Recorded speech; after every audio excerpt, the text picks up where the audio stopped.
The winter had been relentless, a bitter and unforgiving season that had blanketed the rugged landscape in a thick shroud of white. Snow had been falling since before dusk, not the gentle, picturesque flakes of fireside stories, but the kind that erased roads and softened the world into something quieter and infinitely more dangerous.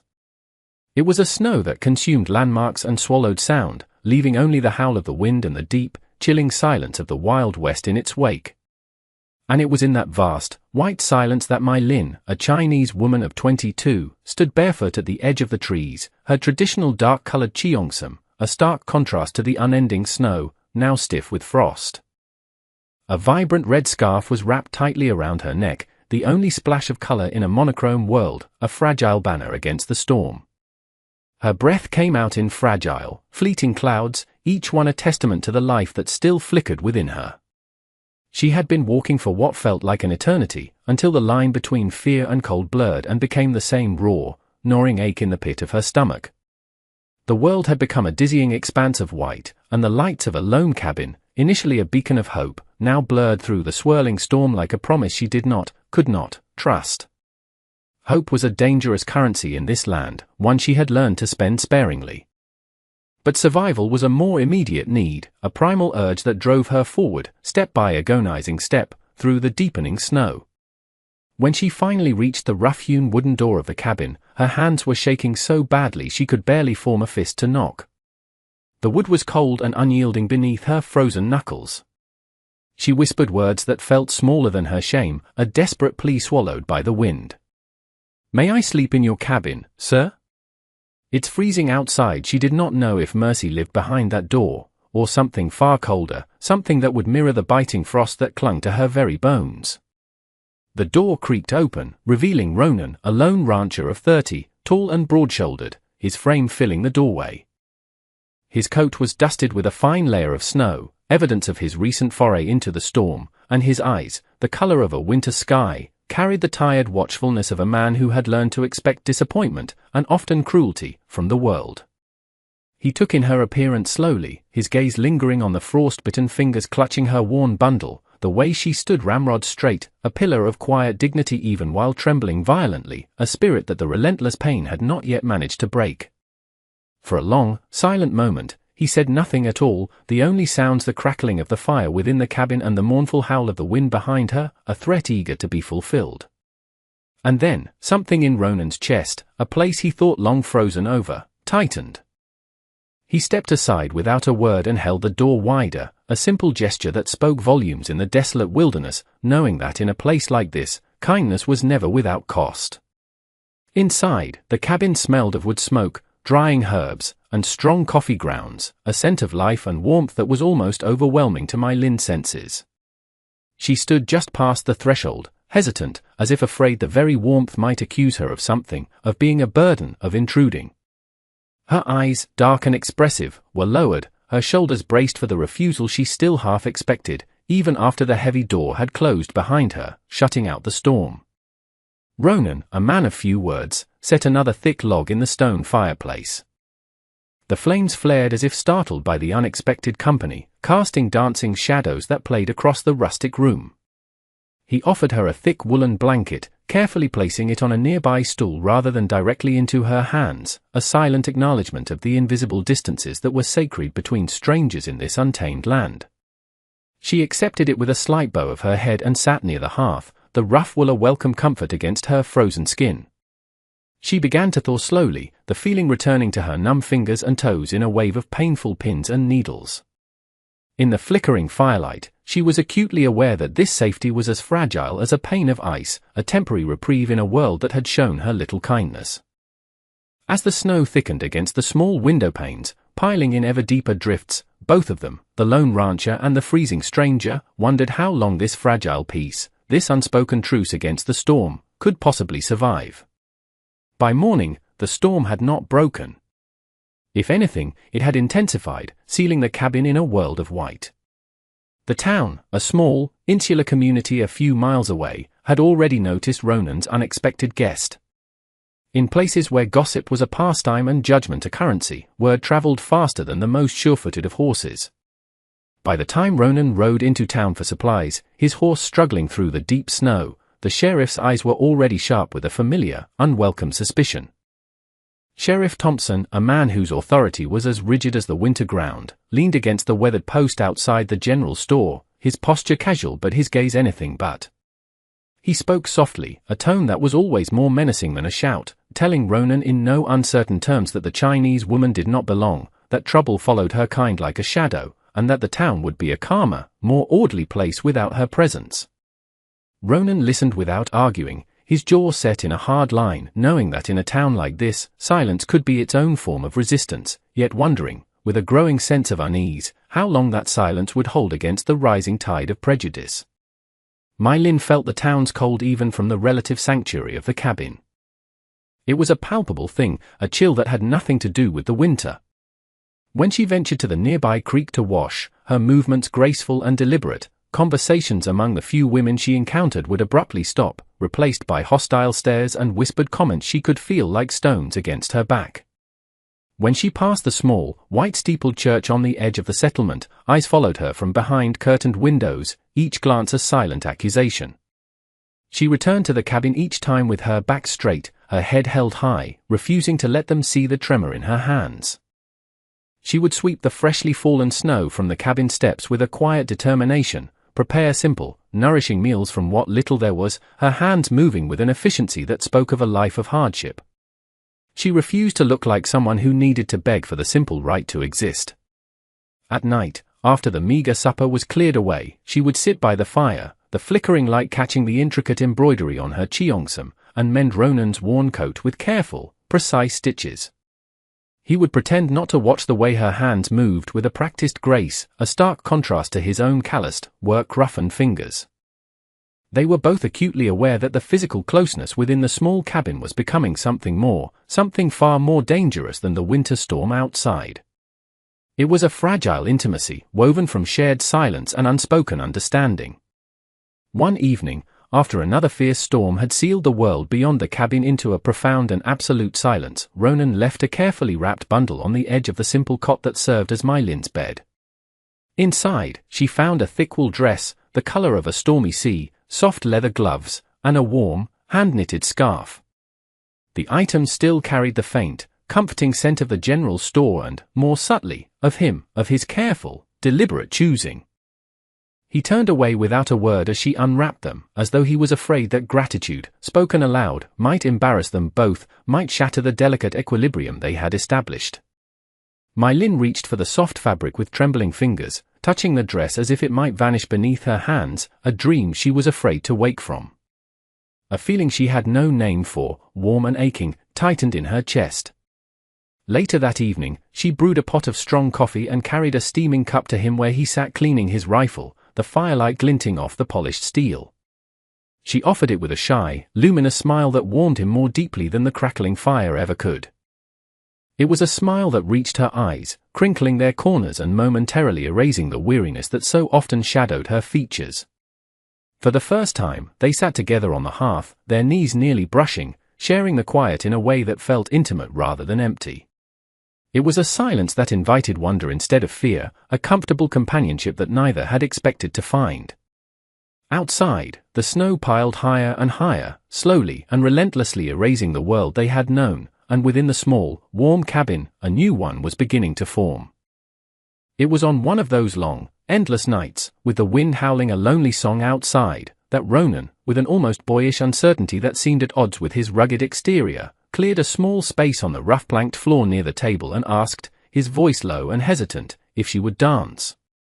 There was no music, only the crackling of the fire and the rhythm of their own breathing.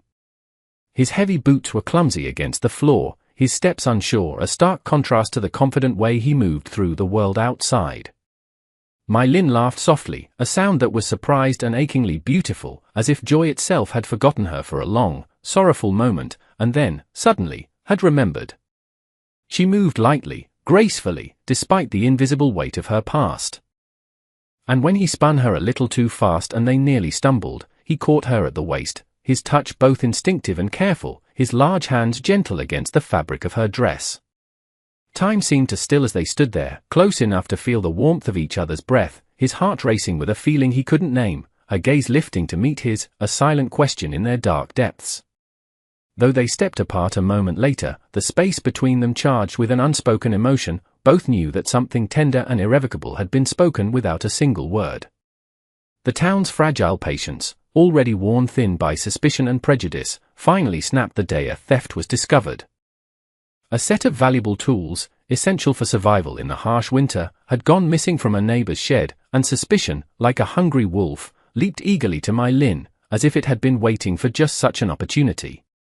Sheriff Thompson came to the cabin, this time with a posse of grim-faced men behind him, their voices low but sharp with accusation, telling Ronan to send her away before worse followed, before the town took matters into its own hands. My Lynn stood quietly to the side, her face a calm, composed mask that made the injustice of the situation even sharper. She was already folding her few meager belongings, her movements deliberate and resigned. And when Ronan, his voice steady and unwavering, told them that she would stay until the truth was known, the sheriff's smile was thin and full of warning. That night, in the deep, cold hours before dawn could soften the darkness, My Lynn tried to leave. She slipped out of her cot, her small bundle clutched tightly to her chest, believing that love, the fragile, budding emotion she felt for the quiet rancher, meant making herself smaller, meant disappearing so that others could breathe easier. The cold bit at her exposed skin, but it was nothing compared to the sharp, aching cold in her heart, the old, familiar instinct telling her that staying had always been, and would always be, the most dangerous choice for a woman like her. Ronan caught her at the door, the icy draft swirling around them. His voice, when he spoke, was rough with a raw, broken emotion as he asked her why she thought disappearing was the only way to keep the peace, as if the very idea of her leaving wounded him deeply.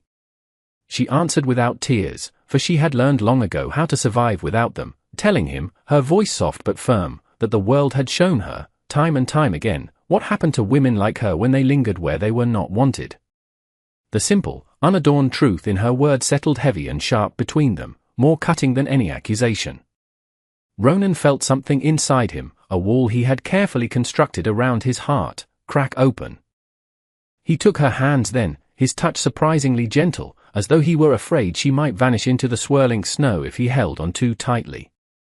He promised, not with a raised voice or a grand, empty vow, but with a quiet, steady resolve that she could feel in his touch, that he would stand for her.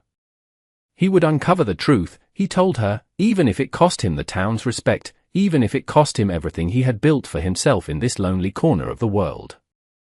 He did not fight with raised fists or loud, angry demands, but with a quiet patience that refused to bend. He listened where others were eager to accuse, he watched where others had already turned away in judgment. He spent days asking quiet questions, observing the subtle shifts in the town's mood, until the truth, as it often does, finally emerged into the clear, cold light of day. The real thief, a young farmhand desperate to pay off a gambling debt, stood exposed at last, shame flooding his face as the protection he had expected from the town's collective prejudice slipped away, leaving him small and unmistakably human. Sheriff Thompson had little to say when the truth surfaced, his silence heavier and more damning than any apology could ever be. The town's eyes, once so full of accusation, now fell away from My Lynn in an uneasy, shamefaced recognition.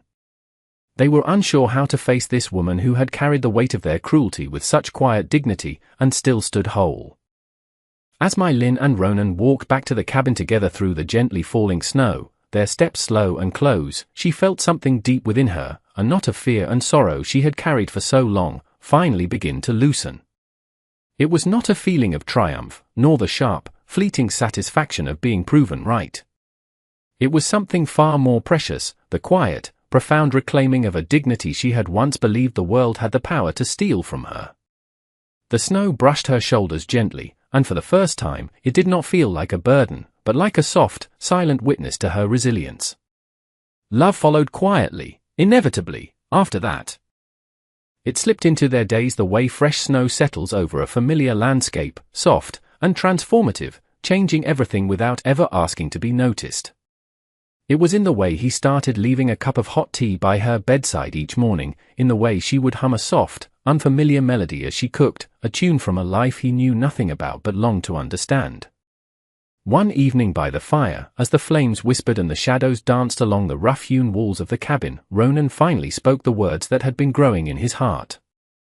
His voice was low and unguarded, stripped of its usual gruffness. He was not offering a grand, poetic confession, but a simple, unvarnished truth he could no longer carry alone. He told her that the cabin, once his solitary sanctuary, no longer felt like a shelter unless she was in it. He confessed that every corner seemed to hold the echo of her warmth, even when she was silent, and that the thought of a life without her, a return to the lonely silence that had once defined his existence, felt colder and more desolate than any winter he had ever known.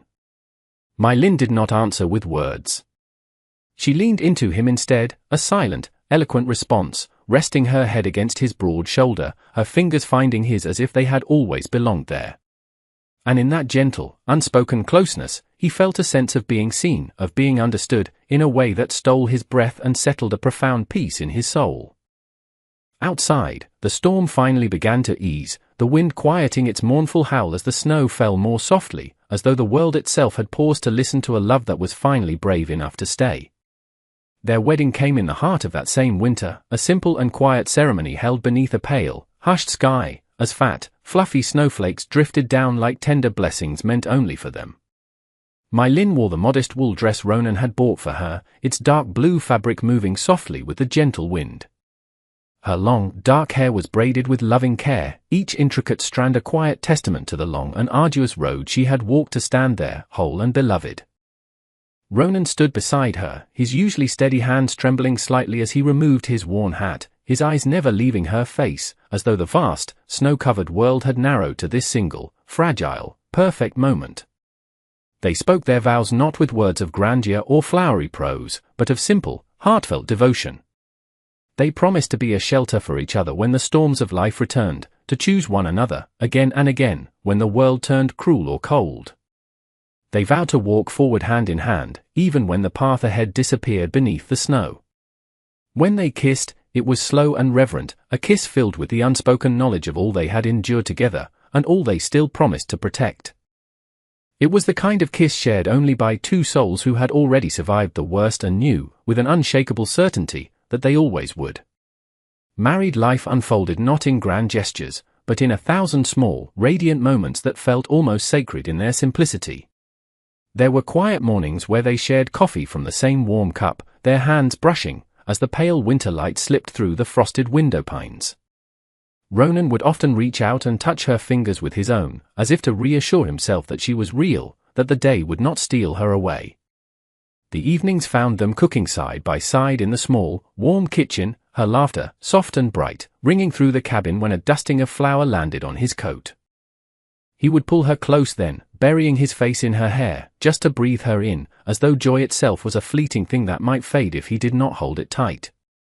They danced by the fire often, no longer clumsy and hesitant, but slow and unhurried, his forehead resting against hers, every step less like a practice and more like a silent promise that this warmth, this love, was real and freely chosen. On nights when the cold deepened and the world outside was frozen and still, they would wrap themselves in a shared blanket and sit on the porch together, watching the snow drift down in an endless, peaceful silence. My Lin's head would rest on his shoulder while Ronan traced gentle, lazy circles on her palm, neither of them needing words to say what they both knew: they were safe, they were home. Sometimes, in a soft whisper that was almost carried away by the wind, she would tell him how she had never imagined a life could be this gentle, this kind. And he would answer not with words, but by kissing her hair, filled with a gratitude so profound it felt almost painful. The town watched them from a distance, their initial hostility slowly giving way to a grudging respect, and then to a quiet, uncertain transformation. It was as if they were learning, through the simple, undeniable evidence of Ronan and My Lin's life together, that love, when tended with patience and grace, had the power to soften even the hardest of winters, and the most hardened of hearts. Years later, when the snow still fell without asking for permission, and the warm, steady light of the cabin still burned like a beacon against the darkness, their story was remembered in the town. It was not a story of gunfire or glory, of heroes or villains, but for the simple, profound act of a single door being opened on a freezing night, and a choice made with a trembling hand, yet a fearless heart. It lived on in the quiet, everyday things, the way that light in the cabin window never went out, no matter how harsh the winter storm, the way two shadows could always be seen moving together behind the frosted glass, the way that laughter, clear and true, would sometimes drift out into the snow like a blessing. And if you listen closely on a cold winter's night, truly listen, you can still hear their story in the wind as it moves through the tall pines. It whispers that love, true love, rarely arrives loudly or demands to be believed. It comes softly, a stranger in a storm, asking only for shelter. And when you dare to let it stay, it has the power to warm a life, and sometimes, if you are very lucky, a whole world, forever.